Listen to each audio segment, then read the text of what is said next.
Ang angas talaga ng pormahan ng bagong Honda ADB 350. Aba mga idol, hindi tayo magtataka bakit hype at trending to with the red metallic color. Ibang klase ang dating, di ba?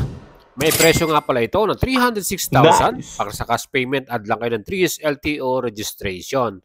Pwede nyo pa nga palang i-apply ito ng installment sa atin, 20% all-in, 82,000 at meron tayong flexible terms, 3 years, 4 years at 5 years.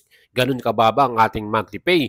Mga idols, meron tong makina ng 330cc, 4 valves, liquid cool, max power 29 HP at max torque 31.8 Newton meters. Malakas to, di ba?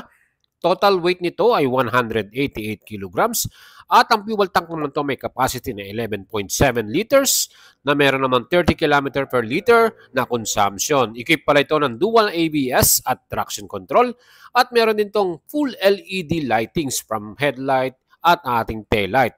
Mga idols, napaka-astig, very premium at quality nito. With dual shock absorber sa likuran, Showa brand, ibang klase ang laruan nito. Mga idols, ang ating gulong ay 15-inch sa front at 14-inch naman sa likuran, tubeless, at meron ditong keyless system, USB port, Type-C, at syempre pa mga idol, kung gusto nyo bumili niyan, PM me kaagad, ano? Mag-message lang kayo at subukan nyo ang alagang buhayat natin. Sigurado ako, mag-enjoy kayo pag gamit nyo tong ADB 350.